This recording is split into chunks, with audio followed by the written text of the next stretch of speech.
Welcome to History with Herodotus, where the boundaries of time and space are bridged by the power of storytelling and the pursuit of knowledge.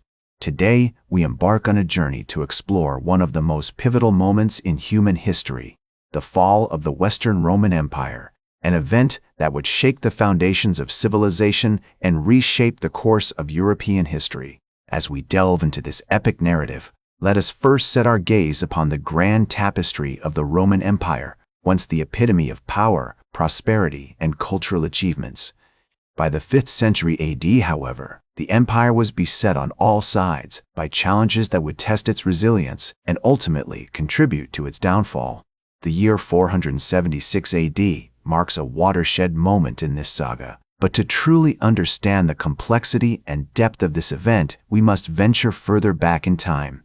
Our narrative begins in the late 4th century AD, when the Roman Empire was divided into two halves, the Western Roman Empire, with its capital in Rome, and the Eastern Roman Empire, also known as the Byzantine Empire, with its capital in Constantinople.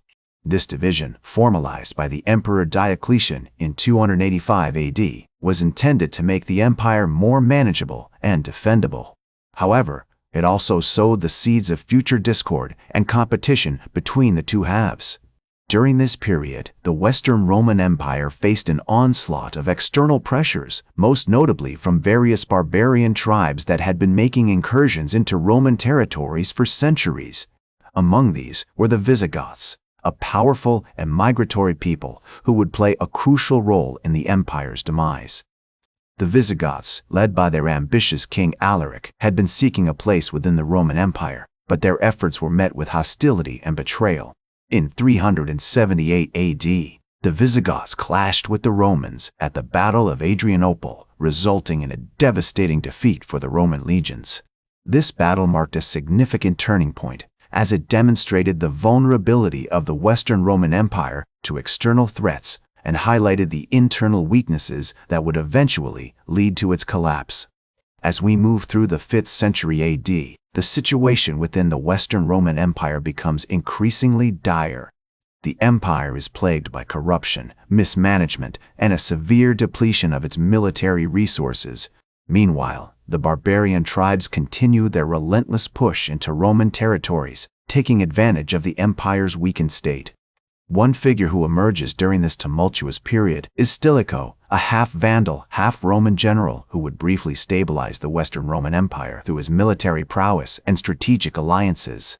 However, his eventual fall from grace and execution in 408 AD would once again plunge the empire into chaos, leaving it vulnerable to the whims of barbarian leaders like Alaric. Alaric, now at the helm of a massive Visigoth army, sets his sights on Rome, driven by a desire for recognition, riches, and a place for his people within the empire. The fall of the Western Roman Empire in 476 AD is not merely an event, but a culmination of centuries of political, social, and military evolution, influenced by the interactions of numerous cultures and the ambitions of legendary figures. As the 5th century AD unfolds, the Western Roman Empire finds itself increasingly entangled in a web of conflicts with various barbarian tribes, each seeking to exploit the empire's weaknesses for their own gain. The Visigoths, under Alaric's leadership, continue to press their claims, and in 408 AD, they lay siege to Rome, demanding a substantial ransom from the emperor in exchange for sparing the city. This event marks a significant turning point, as it highlights the empire's inability to protect its own capital and demonstrates the growing power of the barbarian tribes. In 410 AD, Alaric's patience wears thin, and he leads his Visigoth army into Rome, sacking the city and leaving a trail of destruction in their wake. This event sends shockwaves throughout the empire, as the idea of Rome, the eternal city, being breached is unthinkable to many. The sack of Rome also has significant consequences for the Western Roman Empire, as it leads to a further decline in morale and a loss of confidence in the imperial authorities. As the Visigoths continue their campaign, they are eventually placated by the Roman Emperor Honorius, who grants them land in Gaul and recognizes their leader, Alaric, as a magister militum, or master of the soldiers. However, this arrangement is short-lived, as Alaric dies soon after, and his successor, Athalf, proves to be less willing to cooperate with the Romans. In 411 AD, Atholf leads the Visigoths into Gaul, where they establish their own kingdom, marking the beginning of a new era in Western European history. The Visigothic kingdom, with its capital at Toulouse, becomes a major power in the region, and its rulers will play a significant role in shaping the course of European politics for centuries to come. Meanwhile, back in Italy, the Western Roman Empire continues to struggle, as various barbarian tribes, including the Vandals, the Suevi, and the Alans, take advantage of the empire's weakness and begin to carve out their own territories. The emperor, Honorius, proves unable to stem the tide of these invasions, and his court becomes increasingly isolated and ineffective. In 423 AD, the Western Roman Emperor, Honorius, dies and is succeeded by his nephew, Valentinian III, who will rule the empire for the next 30 years. However, despite some initial successes, including a victory over the Huns in 425 AD, Valentinian's reign is marked by continued instability and decline. As the 440s AD dawn, the Western Roman Empire finds itself facing an even greater threat as the Huns, led by their fierce leader Attila, begin to make their presence felt in Europe. The Huns are a nomadic people from the steppes of Central Asia, known for their lightning-fast mounted archers and their brutal treatment of their enemies. They will stop at nothing to achieve their goals, and their arrival on the European scene marks the beginning of a new era of conflict and upheaval. In 451 AD, Attila leads his Hunnic army into Gaul, where they are met by a coalition of Roman and Visigothic forces led by the Roman general Flavius Aetius and the Visigothic king Theodoric I. The two armies clash in the Battle of Chalons, also known as the Battle of Catalaunum, which takes place on the plains of Champagne. This battle is one of the most significant of the late Roman period, as it marks a rare instance of cooperation between the Romans and the Visigoths, and it temporarily halts the Hunnic advance into Western Europe. As Attila's army is defeated at Chalons, he turns his attention to Italy, where he hopes to find easier pickings. In 452 AD, the Huns invade Italy, sacking the city of Aquileia and leaving a trail of destruction in their wake. The Western Roman Emperor, Valentinian III, is forced to flee, and his court is thrown into chaos. In the midst of this turmoil, a new figure emerges, as the Roman general Flavius Aetius becomes the de facto ruler of the Western Roman Empire.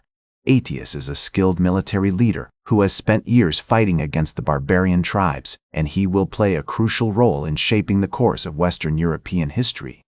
As the 450s AD come to a close, the Western Roman Empire finds itself on the brink of collapse, as various barbarian tribes, including the Vandals, the Suebi, and the Alans, continue to carve out their own territories, and the Huns remain a potent threat. In 455 AD, the Vandals, led by their king Genseric, sacked the city of Rome, leaving a trail of destruction and chaos in their wake. This event marks a significant turning point, as it highlights the complete collapse of imperial authority in the Western Roman Empire. As the Western Roman Empire teeters on the brink of collapse, the barbarian tribes continue to press their claims, and the last remnants of imperial power are about to be extinguished. The year 476 AD is fast approaching, and with it, the final curtain call for the Western Roman Empire. The scene is set for a dramatic conclusion, as the last emperor, Romulus Augustus, prepares to face the inevitable, and the barbarian king, Odoacer, stands poised to deliver the coup de grace. In 472 AD, the Western Roman emperor, Anthemius, is overthrown by his rival Ricimer, who installs a new puppet emperor, Olybrius. However, this arrangement is short-lived, as Olybrius dies soon after, and Ricimer is killed in a power struggle with another Roman general, Gundobad. As the Western Roman Empire continues to fragment, the barbarian tribes sense their chance, and they begin to make their move. In 475 AD, the Visigothic king, Euric, launches a campaign against the Western Roman Empire, seeking to expand his kingdom and secure his borders. The Western Roman Emperor, Julius Nepos, is forced to flee, and his court is thrown into chaos. The last remnants of imperial authority are about to be swept away as the barbarian tribes prepare to deliver the final blow. As the Western Roman Emperor, Julius Nepos, fled in 475 AD, the barbarian tribes sensed their chance to deliver the final blow. The Visigothic king, Euric, continued his campaign against the Western Roman Empire, seeking to expand his kingdom and secure his borders. Meanwhile, the barbarian king, Odoacer, who had been making gains in Italy, prepared to strike the final chord.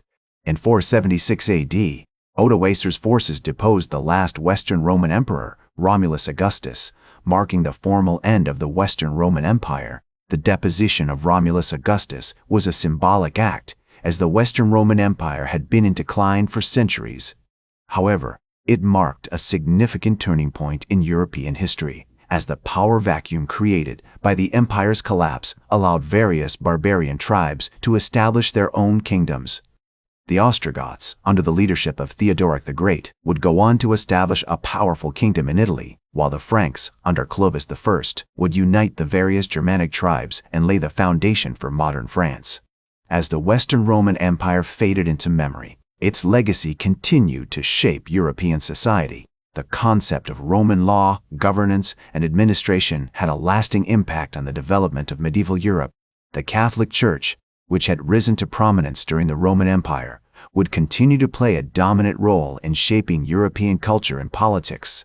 As the historian Procopius noted, the Roman Empire, though it has been destroyed, still exists in some sense, for its laws and institutions remain, and its name is still revered by all. Today, the fall of the Western Roman Empire is remembered as a pivotal moment in world history, marking the transition from ancient to medieval times. The event has been subject to various interpretations, with some historians viewing it as a catastrophic collapse, while others see it as a gradual transformation. Nevertheless, the impact of the Western Roman Empire's fall can still be felt, from the modern nation-states that arose from its ashes to the continued influence of Roman law and governance on contemporary society. The legacy of the Western Roman Empire serves as a reminder that even the greatest civilizations are not immune to decline and fall. That's all for today's History with Herodotus. Remember to like, share, and subscribe, and until next time, remember that, to understand the present, we must first understand the past.